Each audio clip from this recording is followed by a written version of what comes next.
Bryce Eddy here. Many of you know me for encouraging self-reliance, knowing why you believe what you believe, and helping people to prepare for the challenges of our time. But today, I want to talk to you about protecting your household's future, starting with your finances. I believe that America is coming into a golden age of opportunity, but right now, global instability and enemy nations working to undermine us are threatening that. Now, the signs could not be clearer. Gold has surged past $4,200 an ounce. This is a historic read, along with silver breaking $53. The biggest names on Wall Street, such as JP Morgan, Goldman Sachs, are predicting even more growth into 2026, with price targets climbing as high as $5,000 for gold and $70 for silver. Now is the time. That's why I've partnered with American Independence Gold. They're veteran owned and they give back, donating proceeds to Tunnel to Towers in honor of our first responders and heroes. Here's the opportunity for my listeners and supporters. You can receive up to $10,000 in free gold and silver credited to your account with qualifying purchases. That's real, physical silver and gold, tangible assets you can hold in your hands to defend your wealth.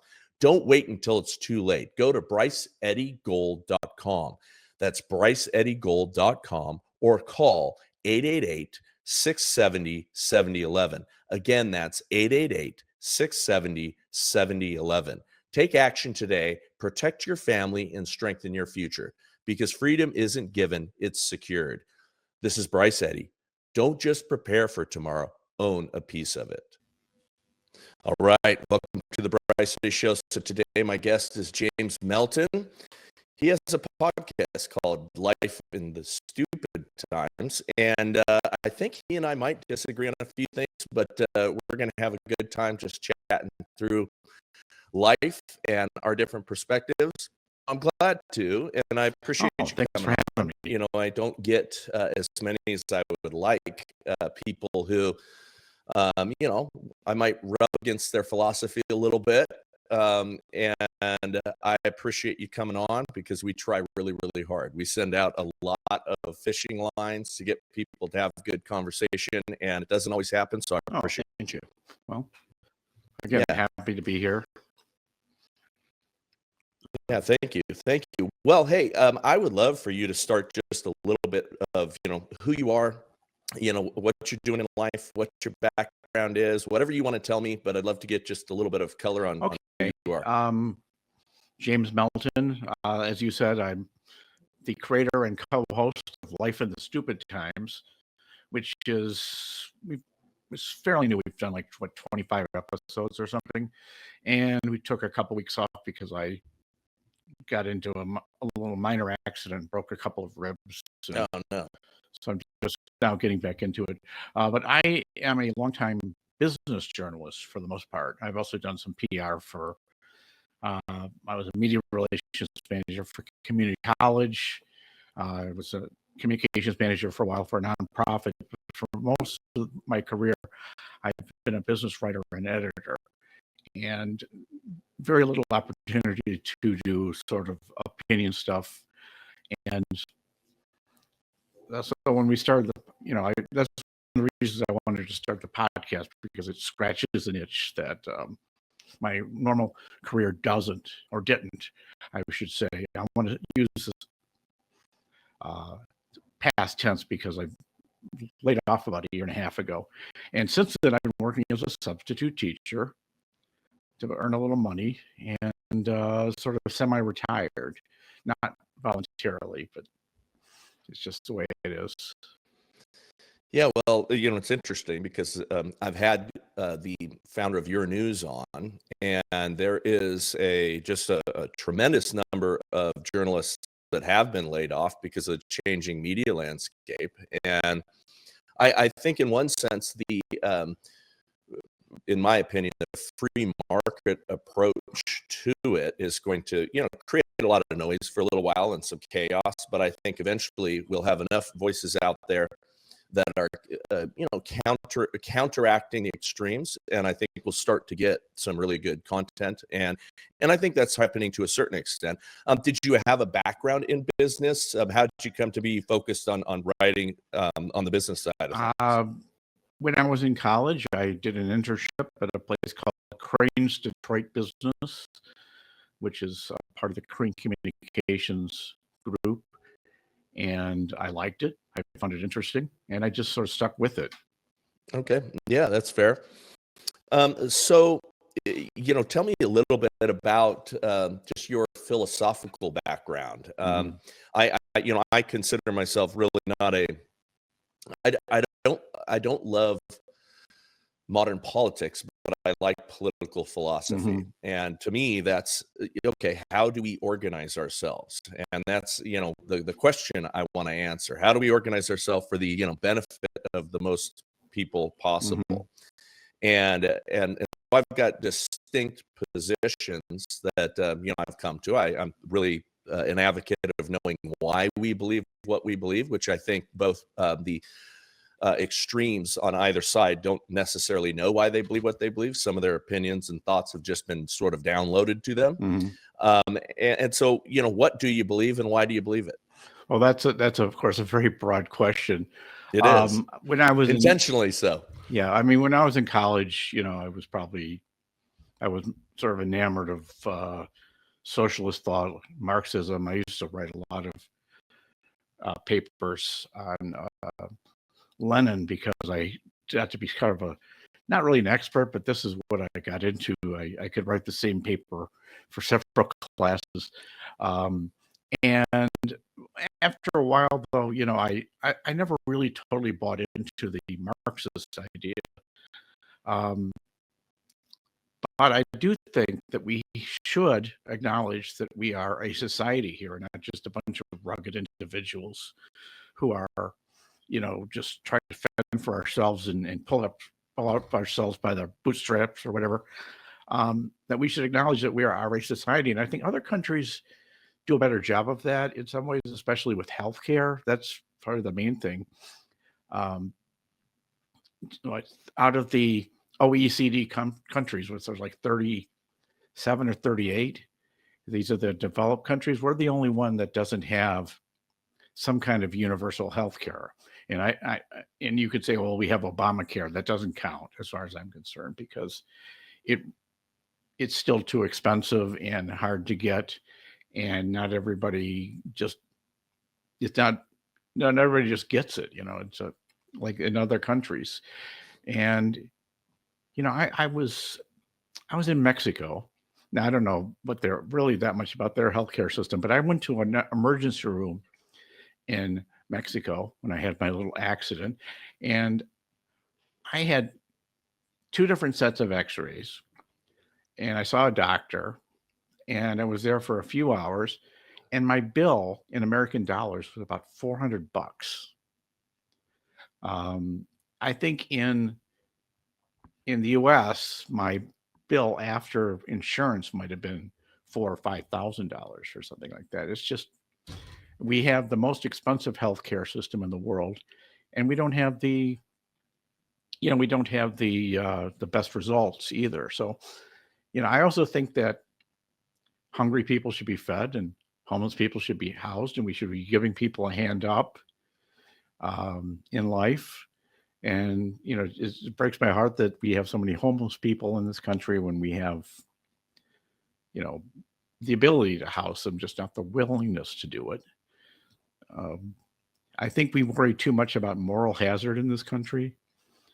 We say, oh no, if we offer people help, they'll take advantage of it. Well, probably some people will, but it's not an excuse for letting people go hungry or unhoused, or for children to be neglected. So, all right. Well, hey, I think that's a good start. Now, what's interesting, and I don't know if you'll find this interesting, but I agree with you on all those things. So I have kind of a core belief in terms of what this political divide is about. And I think this political divide, or a philosophical divide, let's call it, is, you and I, James, if we went down a list, let's say we both went into our respective rooms and wrote down, here's a list of the problems in America or the world, right, that need to be solved. I think you and I would come and identify almost entirely the same list. You just went down the line of things. Our healthcare system here in the United States is particularly broken. Um, yes, there are, people that need to be fed. There's people that need to be cared for. There's people that can't care for themselves that, need us as a, collective community to come in and step in and care for them. Mhm. Do you think, and let me just, ask you to, examine, um, the life and the stupid times that we're in, the political opponents on the other side, whatever you want to label them, conservative, MAGA, whatever you want to label them. Do you think that they generally identify those same problems or are concerned about those same problems? Or, do you think that they just dismiss that stuff? It depends on who you're talking about, but I've been a couple of days looking at X used to be Twitter, Mhm. which I haven't done for a while, and I It even went causes into brain damage sometimes, though. You got to be careful. and yeah, well then I also looked at True Social, Mhm. and now I don't know how much of that is real because I think a lot of that stuff is just put out there to incite people and to get I people agree. mad and sort of engagement farming, but a lot of mean-spirited stuff there. It's the stuff that about people who are on food assistance, and look at all these fat people who are on food assistance, and um, you know, eh, and a bunch of really nasty stuff about the Obamas and about it's just a little shocking to me when I see that kind of uh, rhetoric going on out there. People just saying, "Well, you literally saying things like, well, if you want food, you just go to get a job, right? Or if you want healthcare, get a job." Well, that used to work. Um, but I think we're in a new gilded age now. And, you know, I've been trying for a year and a half to get another full time job in media, and I may never do that again. So I'm looking at other options, um, education being one of them. And, I think that people don't understand what time it is, basically, and we're in a situation where we're in a transition. One of the reasons I got laid off was because of AI. Mhm. They said they don't need as many content people anymore. Well, they kind of do, because I've seen the stuff that AI spits out, and maybe in 5 or 10 years it'll be a lot better than it Yeah, is now. it's certainly getting better with each, iteration in these learning machines. I'm listen, I'm a science fiction nerd at heart, and I Uh, think that we're getting ourselves into all kinds of trouble, going down this path with all of this artificial intelligence. I think it's an actually very dangerous road. I think it's a tool that can be really valuable, yeah, but it's also a tool that can be extremely dangerous. And we're seeing what it's doing to some of these kids coming into universities, what it's doing to their brains. I mean, they are not learning things. Just, spending your time having chat GPT write your papers is not allowing you to retain, any of what you're supposedly learning. And we're seeing that. At the same time, hey, I like chat GPT. I've been getting into playing billiards lately, and I wanted to uh-huh. research pool cues. I mean, there's awesome little things that you can do with it as a search engine, but it's incredibly dangerous. Well, my genuine heart goes out to you for your, loss of your career in that. There's probably nothing that could feel much more bitter than pouring your life into something and having the rug pulled out from underneath you. I mean, that sucks. Yeah, I try to avoid pessimism and self-pity as much as I can, Yeah, because honestly, I live in a big city, Chicago, and I see people living in tents under overpasses, and I see, just desperation. When I walk down the street in some parts of town, sure. especially, and, I have a warm place to sleep. I have enough money for food. I have a devoted family. And so when it comes down to it, I'm still pretty fortunate. Yeah. No, amen. And I think that that's the right philosophy to have, and I appreciate that.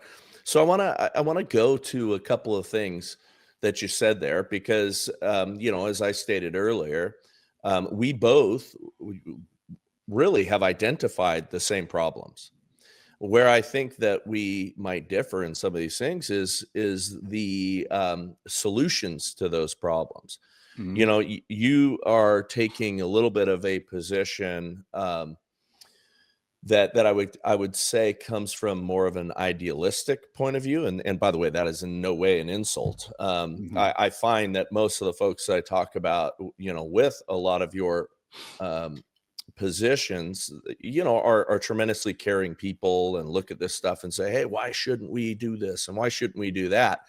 And if you and I are getting together to organize society ourselves, let's say, we had that job, I think you and I could probably figure out a lot of great solutions together that, meet, your ideas and philosophy, but also do mine. At the core, I think the fundamental problem, and I want to lob this to you afterwards. I think the fundamental problem with some of what we are talking about, homelessness, people who need to have government assistance and those kind of programs, and even health assistance plans, because we do not have health insurance in the United States. We have health assistance plans, and it's perverted in its name. We Mhm. have a lot of euphemisms that reign supreme in our society that don't particularly identify the problems correctly. And if you can't identify the problem, you can't actually solve it. Mhm. And when we're talking about, let's call it homelessness, overwhelmingly, the people that we see on the streets aren't just somebody that is down on their luck, although they may have gotten to that point being down on their luck. But there's, obvious mental health conditions, drug Mhm. addictions, and, things like that, because we know, and we knew this during the pandemic, giving them apartment rooms in Los Angeles in hotels and things like that, did not solve the homelessness problem. In fact, it exasperated it, and all the money they spent exasperated the problem. So, what do we do with those things? Well, in my view, Mhm. and this comes from, kind of my Christian underpinnings, is the further we're removed from the problem, the less we are able to and capable of actually solving it. And I use the example on a regular basis. I had a couple of brother-in-laws that during a period of time when you could be on unemployment for 99 weeks, they pretended to go try to look for work. And I knew that, the family knew that, everybody Mhm. around them knew that these guys were not, working intentionally, and they were enjoying these benefits that the taxpayer was paying. But if they're just a piece of paper in a filing cabinet in, Washington D.C. and ticking the boxes, they're taking advantage of us. And I think that's the philosophy on, my side of, if we, for lack of a better term, side of the aisle, is that we have to have some kind of mechanisms to keep people honest and take care of the people that really do need the help. What Mhm. what would you say to that? I understand that, but I also think we go too far in the other direction. Like I said, we worry a whole lot about moral hazard in this country, a- and we make that sort of a central aspect of the way we approach policy. And yeah, there will always be people who take advantage, and there will be people who don't do what they're supposed to do. I know when I was on unemployment, I was looking for work the whole time, and I was anxious to find work. And I think most people are like that. Um, and even your brother-in-laws, probably if somebody offered them, a really great job, maybe they would have taken it. I don't know them. Uh, maybe they are slackers. I don't know, but um, Well, those of us that were close to them knew they were slackers. yeah, okay, Yeah, I mean, they pretended, and they were happy Mm. to, play video games, and, now not internally happy, because I think we're meant to work, we're Mhm. meant to be productive, and so there's something that rots your soul over time. But it's pretty easy to, crawl back into the womb or have somebody else take care of you, because some of that's a base nature that people can have. When you say I think you might have used the term, yeah, or a few people. I think it's a lot of people. And I think that there has to be a way for us to hold people accountable. And there's been this debate on some of the EBT and SNAP benefits and things like that. Mhm. There is a really big cabal of organized crime, essentially, when it comes to SNAP and EBT. And I do know this from some law enforcement consulting and connections that I've had, where people are, selling those benefits, trading those Sure. benefits, and playing games in order to, enrich themselves. So there was a big ring of people doing that to get Louis Vuitton bags in Beverly Hills, and the Beverly Mhm. Hills police were spending time investigating all these things. So this stuff at the taxpayer expense, I mean, I think you would agree it shouldn't go on, right? Bryce Eddy here. Most of you know I'm an aggressive, high energy guy, a 4th-degree black belt in Brazilian Jiu Jitsu, and between bodybuilding and my high intensity lifting sessions, I still train like I'm 25. You don't need to be a maniac like me to have painful, stiff joints, but if you do, Joint Complex by Nation Health MD can help. I'm a big believer in this stuff. It doesn't matter if you're struggling with aches or stiffness in your knees, hips, or back, Joint Complex contains natural ingredients that promote joint comfort and mobility. It features high-quality turmeric and boswellia to support a healthy inflammatory response. It contains natural eggshell membrane, which promotes strong and supple joint cartilage. Every bottle of Joint Complex is manufactured here in America, so you know you're getting the best quality for your money. Right now, you can try Joint Complex risk-free and save 35% on your order. Go to nationhealthmd.com and enter discount code BRYCE at checkout. That's nationhealthmd.com and discount code BRYCE to get 35% off your order of Joint Complex today. Oh yeah, absolutely. And we have to the extent that we can, right, root out, fraud and corruption and all that. But the answer is not, in which I think Mike Johnson and some of the people on the Hill are trying to say, which is, well, we just can't do this because it's too rife with fraud. We can't. It always will be, and people can just take care of themselves. And if they can't, well, it's not our responsibility. If that's your attitude, that's taking things too far the other way. Uh, yeah, we have to root out fraud and corruption, and I think, uh, but we have to accept the fact that somebody's always going to try to take advantage, and the idea should be to try to catch the people who are committing fraud, rather than just simply let people go unhoused or hungry, because we're too worried about that. You know, that's my philosophy. Is that first we have to solve the problem, and then we can take care of the. We should look out for the slackers and the con artists and the criminals, and they should be punished harshly. All right. Well, I mean, listen, I think that's a fair position to hold. Mine would be a little bit more aggressive in that I think that we need to audit and maybe even dismantle and recreate some of these systems that are doing this because of fraud and because of what has, crept in over time. But I hope you would acknowledge or hear that my position and the position of most of us in my camp would be that absolutely we need to take care of people who are unable to care for themselves or need a bridge or Mhm. need a what you called, I think earlier, a hand up. And I hope that we can find common ground there, because Mhm. I do not want children to go hungry. I do not want to take food out of the mouth of those that truly need it. But I do also think that the SNAP benefit system and things like that should not be being paid for. It should not be paying for things like sugary soda pops and stuff like that. I think that we've gone too far in I think we have some poisoning of our children and our population going on by big corporations that create addictive products. And I think that it is fair for us to exclude and I think we could probably come up with a long list, at least on my side, of things that our assistance programs should be paying for food, not soda pop. Well, I try not to be too judgmental about what people put in their carts, because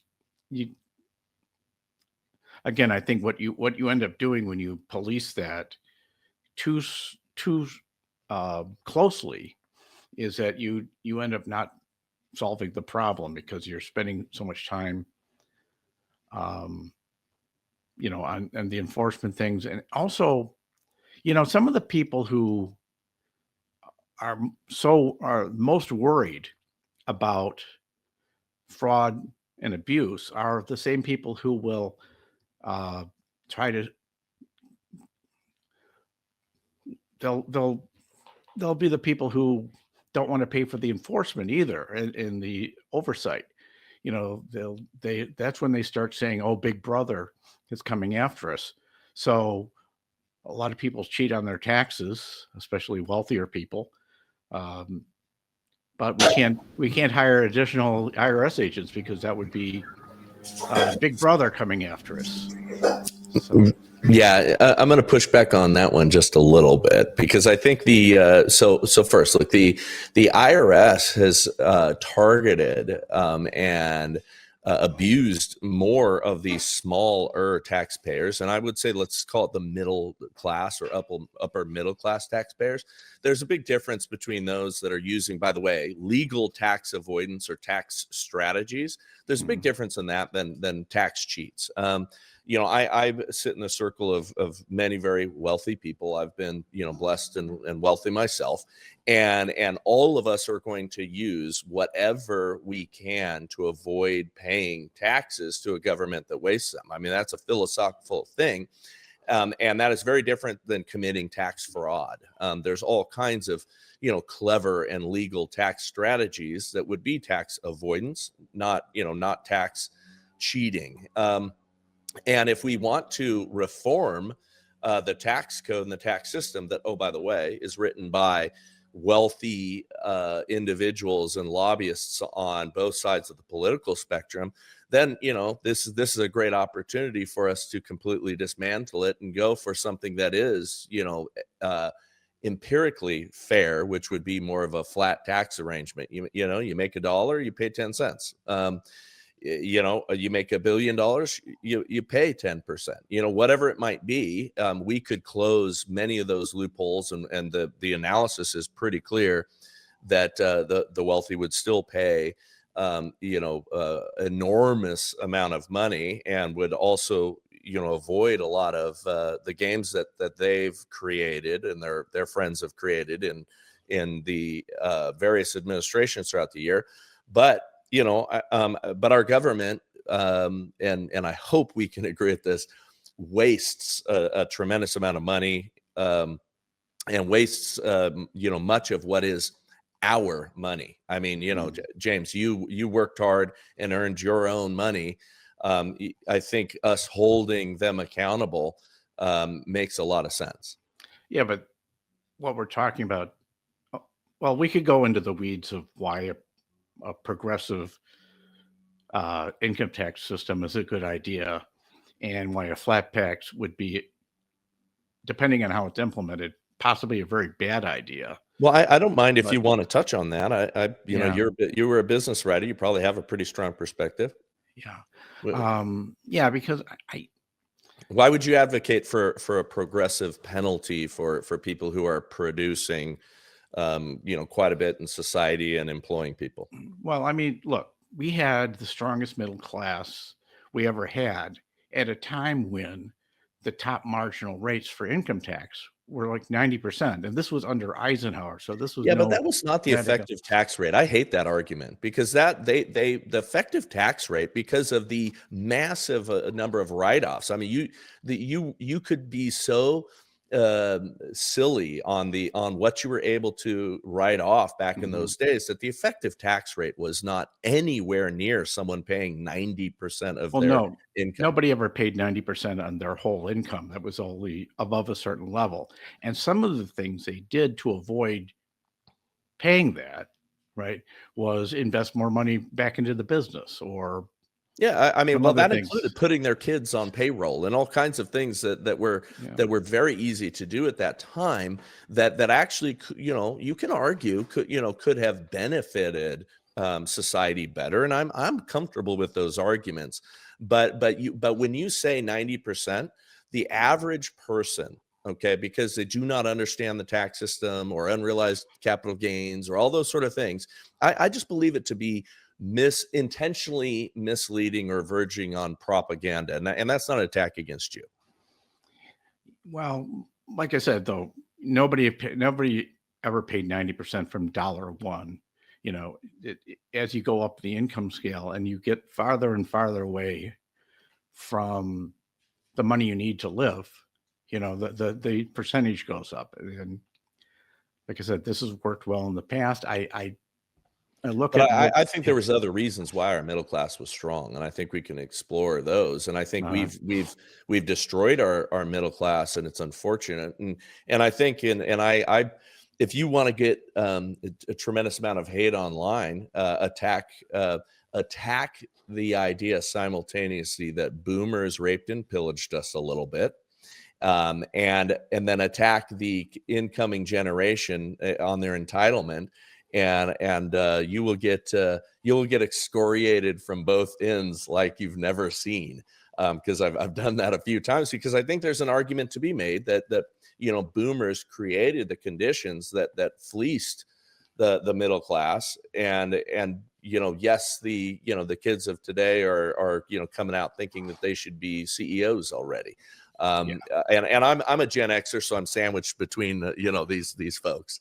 Yeah, I'm barely a boomer. If I was born like a year later or something, I wouldn't be. But no, I understand what you're saying. But this, um, what was I going? I'm just thinking that under Eisenhower, from Eisenhower through Reagan, we had a tremendous boom in the middle class.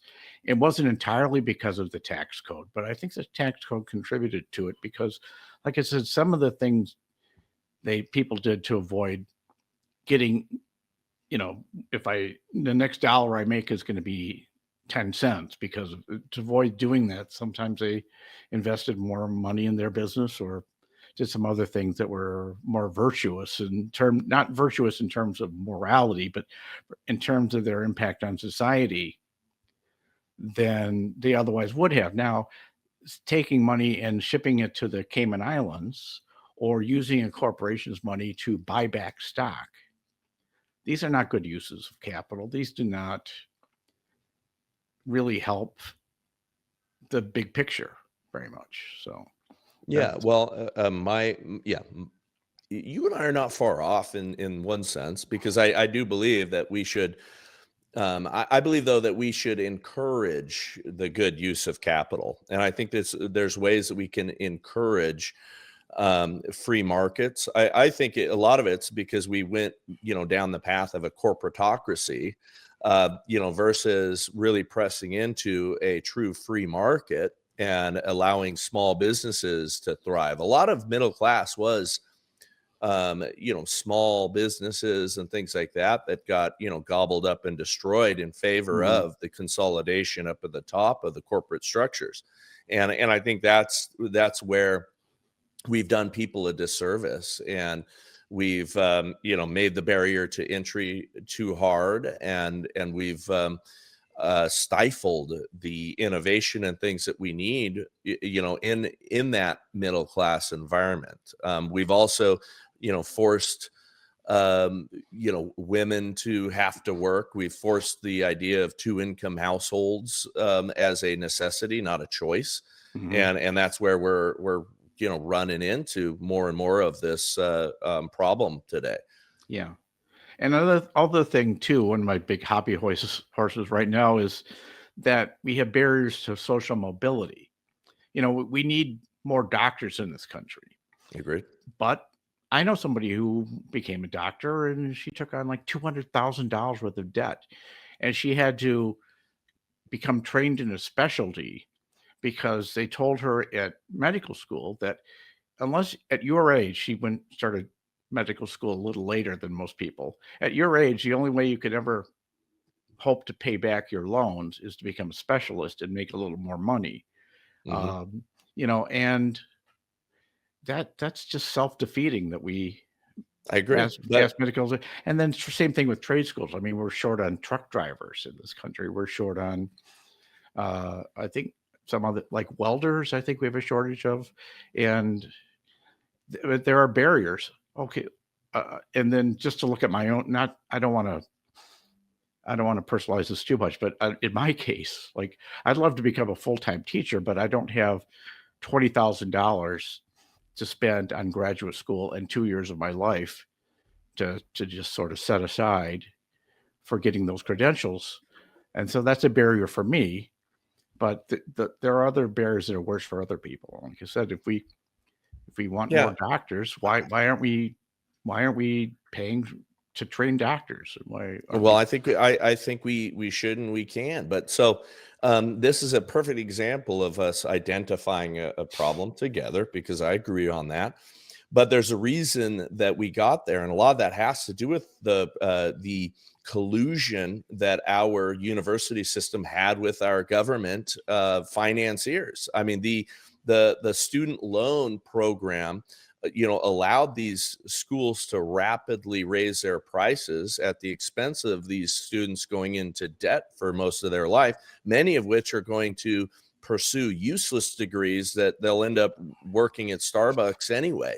And that was the university systems getting creative and building more buildings and getting creative in order to give these kids tailor-made degrees that meant nothing. Hey, you want to study this? Yeah. Yes, you can. You can come and get a degree in something stupid. And we should have been focusing on STEM and the trades. Yeah. And, I'm also kind of a big fan of the idea of education is worthwhile on its own sake, for its own sake. And, but yeah, we've gotten to the point where, if you study art history or some other subjects like that, you'll never make back the money you have to There's earn not to enough pay back. professions in that field that are going to be able to pay for your student Yeah. loans. But And I think it would be better though if some people could just pursue subjects like that. yeah, but there's And nothing. just accept the fact that and still be able to make a living some way, even if they're making money at Starbucks, right? Yeah, so listen, So I'm all for learning. Okay. I think there's a big thing that goes on in liberal circles where there is a belief that in order to be educated, you have to have a formal university training.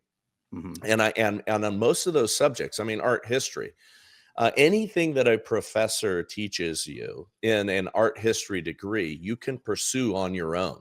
yeah. And most of the college degrees that are out there now, the information is available. So I was on well, I'm still on one of the Turning Point boards. So Charlie Kirk was a friend of mine.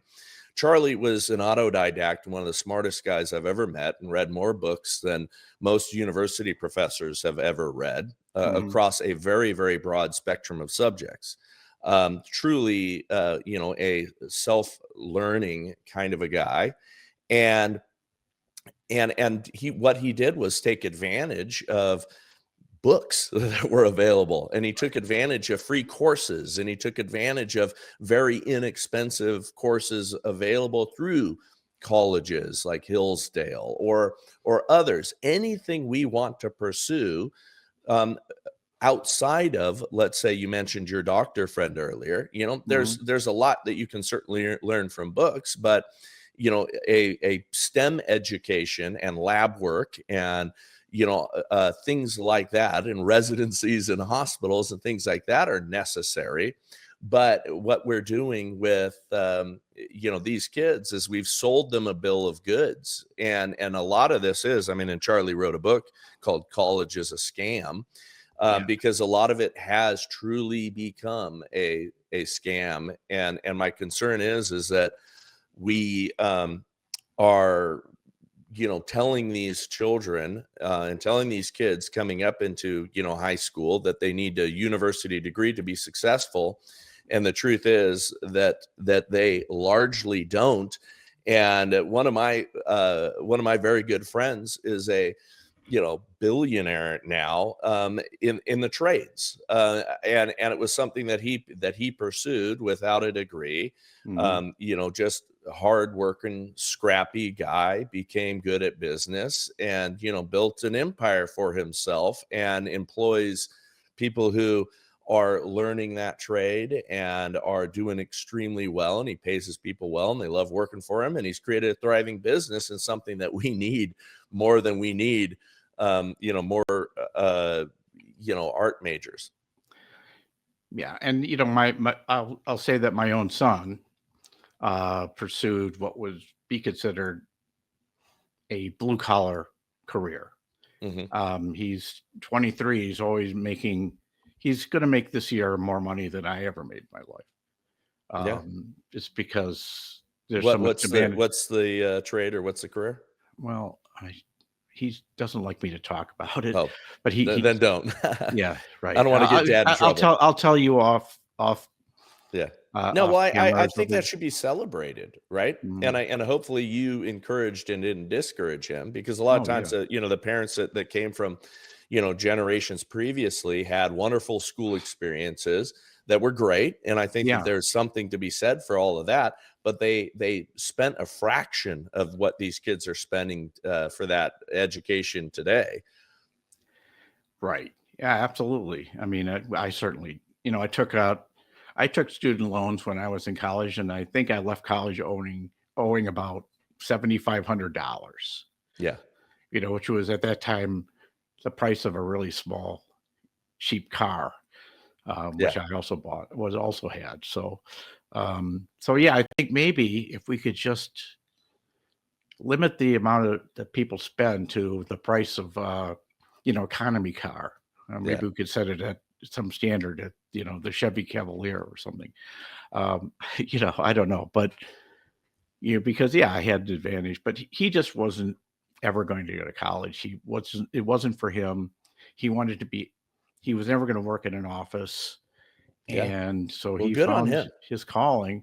And and I think it's great because, like I said, he's taking care of himself. And I wanted him to go to college mainly because I thought he might make it easier for him to meet a better class of women than Hmm. he would otherwise meet, or you know, and he might have some fun doing it. But he was Hey, never and going to I, work in I an office. And I get that. I Yeah, don't think that that's, inherently wrong, because there is some truth to that too, yeah, So, well, good. I hope you're proud of him. Weird subject here, but most of us who've lived a little life out there or live with beloved pets accumulate parasites. If you're struggling with gas, bloating, loose stools, or constipation, or if you often feel tired and weak, there's a good chance you might have a parasite. According to the CDC, millions of Americans are infected, but most of us are unaware. That's why folks are loving Paratarget by Nature's Blast. Paratarget contains a unique blend of natural ingredients that help kick those parasites to the curb. People who use it have reported better digestion and improved energy levels. Just one scoop mixed into your favorite room temperature or cold drink every day does the trick. You'll even get delicious recipes for a tropical smoothie and refreshing citrus sunrise mocktail. Try Paratarget for yourself and save 35% on your order today. Go to Nature's Blast store and enter discount code Bryce at checkout. That's Nature's Blast store to get 35% off a Paratarget. Enter Bryce, BRYCE, at checkout. I want to go back because I feel like I left some people hanging a little bit on the doctor issue, because I think that ties directly to, we started the show. The very first thing that you said is your hobby horse is the, healthcare system. And that is actually a tree. That's my tree that we're barking up. I've been in the insurance business for many years, and it is a broken system here in the United States. I mentioned earlier, it's because we have health assistance plans and not true insurance, number one. But here's a core difference in our philosophy. I think the government and the state, let's call it, was not the answer to solving our healthcare issues, because I don't know how much you've studied.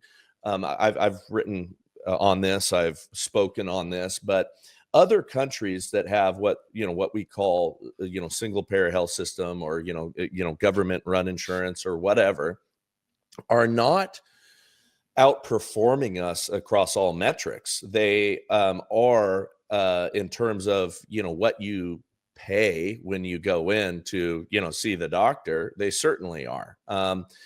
But what we are looking at with other countries, which, by the way, we're rapidly getting there as well, because the system is so broken. But for decades, if you want to get medically necessary care in other countries, you can look at the British health system, you can look at Canada, whatever.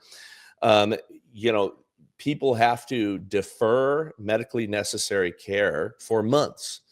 And so, if you need a hip replacement, if you need something that is quality of life, that isn't considered a, true medical emergency, and it probably is for you if you can't walk very well, or you've got a hinky knee that needs surgery on, you have extraordinarily long waits. And in some cases, the outcome isn't great. Now, you mentioned Mexico and other places where you can go and pay cash money for these things.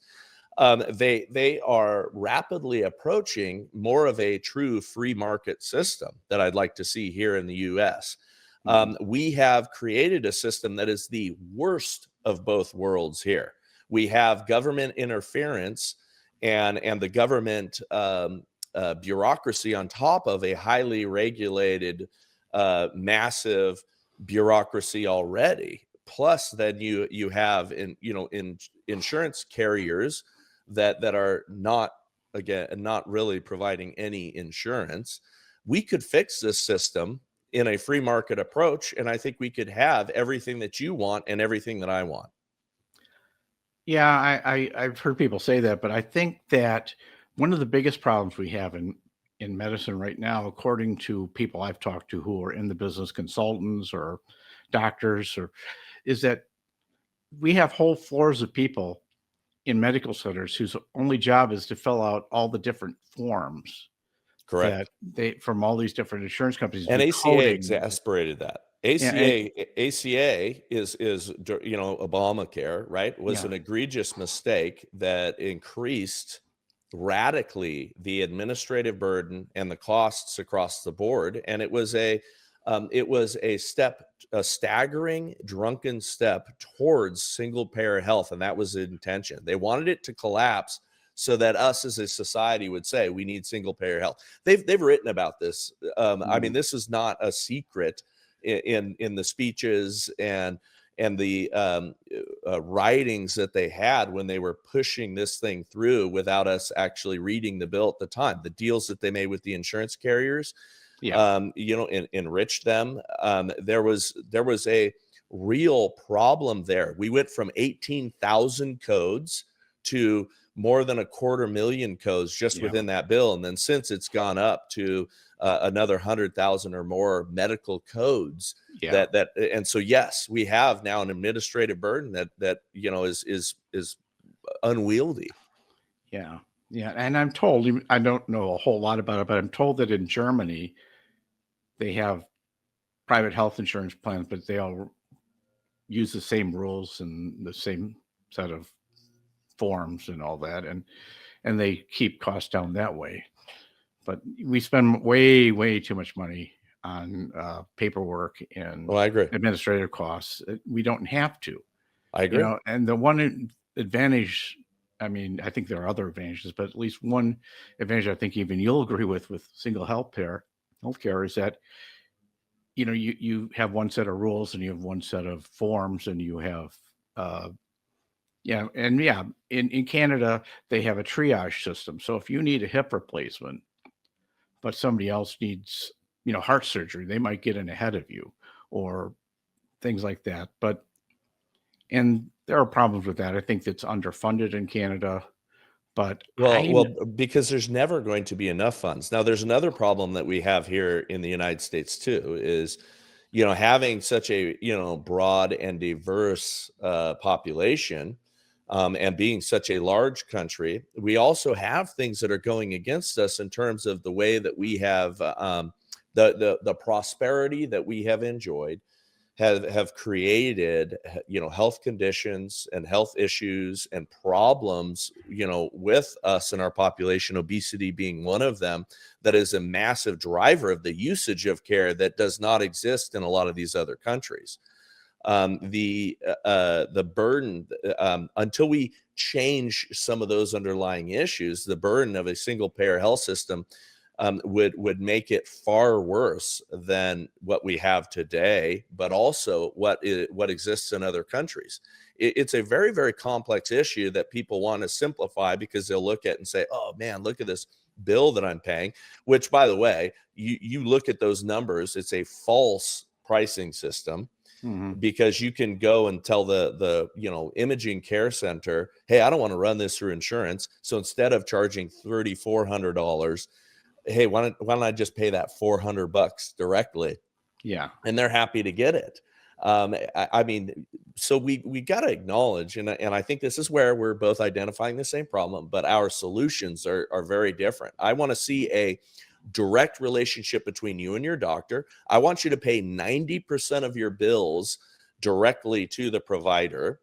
And if we do that, and take that same money that we're spending on insurance premiums and things like that, we're going to reduce the costs dramatically. We're going to increase the compensation to doctors, and we're going to have a better relationship with our docs, and we're going to have people want to come here and get an education and pursue even general practices. And I know this because we have things like direct primary care models here, where you pay just a couple $100 a month, and most of your care is taken, is all handled by one provider or group of providers, and most of your subscriptions and everything are $2 or $3 or $4, and you're paying that in a direct relationship with those folks, and they're seeing I think it's something like 2/3 less patients per week, and they're making more money as doctors. And Appleton Clinics, shout out to them. They exist here in Idaho and also in Colorado and a couple other areas now, and operations like that are thriving. But if we had that, and then we had a layer of actual insurance, that means if you get hit by a bus or struck by dread I was going to say, you need illness, some kind of catastrophic insurance. yeah, and that would be actual insurance, because you can't insure against what occurs and reoccurs on a regular basis. And that's, the people are lying, out there saying that what we have is insurance, because it's against insurance principles. Again, that's my insurance nerd speaking right there. Yeah, no, I get what you're saying.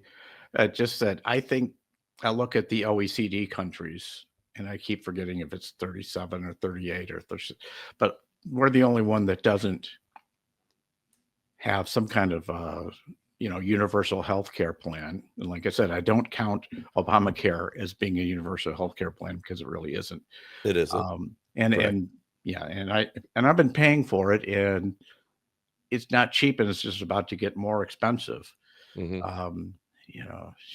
Just a couple of years short. If I could buy into Medicare at my age, I'm a couple of years short of being able to do that. That would be helpful. I think one of the things I think the thing that really doomed Obamacare was the lack of a sort of a public option. And you probably don't agree with that, but I think that would have given people some of the benefit of a single payer health care plan. And would have needed, it would have been more like a Medicare, which is, fairly efficient in terms of the, in terms of, what they deliver for what is spent versus health Yeah, insurance. I don't agree. But again, this is where our philosophy probably departs. I believe that there is individual responsibility needed in these programs. And so people who are behaving well, meaning they're caring for themselves, they're caring for their bodies, they're making good decisions with the vehicles they've been given, like good driver discounts, you get rewarded by that. And I think people who are making poor decisions have to share a little bit higher burden. And with a system like that, you can still leave room for people who, through no fault of their own, or because they are incapable, have to have extra help. And I think that we cannot remove individual responsibility from the equation of how we govern ourselves. And I feel, and maybe this isn't your philosophy, but I feel like that exists a lot in the liberal ethos. That individual responsibility is somehow a bad deal. Everybody got a rough ride and nobody made any bad decisions that got them there. And I think that doesn't do us well. Well, and I know what you're saying about that, but one of the things that's been really bothered me about, say, RFK Jr. and some of the stuff about healthcare I hear coming out from the right wing is that they seem to be wanting to sell the idea, if you're sick, it's your fault, deal with it, and people step out in front of buses, people catch viruses, and this idea that you can make yourself healthy if you just have one of those wearables that RFK Jr. is talking about, or if you just work harder, or okay, then and I understand what you're saying, and I want to, and we've got about 2 more minutes. Okay. But I want to, let me say this, and I'll let you have the last word. What you are saying is a very compassionate thing, and yes, people get hit by buses, and yes, people get struck by dread illnesses, or what I would call lightning cancer strikes and things like that. That through no fault of their own. Okay. And I think we need to make room for them, but it is a very small percentage of people who consume 80% of healthcare, and much of that are what we would call chronic lifestyle-based conditions. And those chronic lifestyle-based conditions can be handled and mitigated by lifestyle changes. And I do think we have to have room for calling people out on that and or incentivizing good behavior. And that I'm removing the people that you're talking about from that equation. But if we look at the data, and you and I could get into the weeds on this one, if we look at the data as to how we are consuming and how we are spending our healthcare dollars, and I look at this data every day on behalf of my clients and my consulting group, and we see this over and over again. The vast majority of healthcare is consumed by people who have chronic lifestyle-based conditions. And are they always entirely lifestyle-based? Some of it's genetic. I'm just worried about this whole trying to steer healthcare to, it's always your fault. You can keep yourself healthy if you want to. You're lazy, you're stupid, whatever. And but I'm not arguing for that. But I think I hear that from RFK Jr. At least that's sort of the implication that I hear from him, especially that speech he made about. It was just not directly related, but the speech he made about autism. First of all, he was sort of implying that we're causing autism.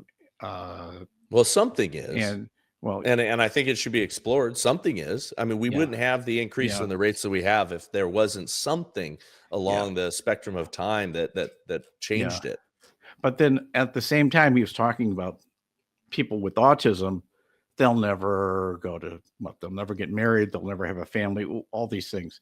And that just walked a little too close for me to worthless eaters, Frederick. And we really need to not go in that direction. Well, I understand that. I mean, I know him. I think that that's a mischaracterization of what he was saying. And I think that because he's got great compassion, he's fought for those folks. But we're doing something that needs to be looked at.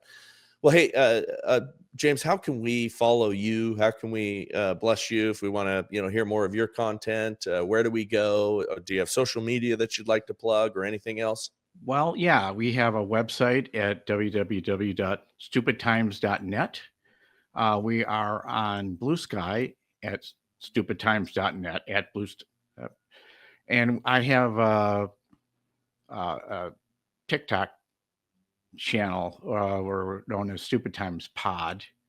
But we're also on all the major podcast networks, so Apple Podcasts and Spotify and iHeart and everything else. And so we're pretty easy to find. I wish more people were finding us, but we were just sort of new at this. So Yeah, well, hey, it takes a little bit of time and yeah. consistency. But hey, thank you, sir. I really appreciate you coming on, and happy to do this again, or happy to pop into your show, whatever you'd Okay. like. I think more of these conversations help rather than all of us not talking. Okay, great. Well, appreciate you having me on. All right, This was thank you, fun. sir. Okay. All right, well, with that, to God be the glory, and we are out.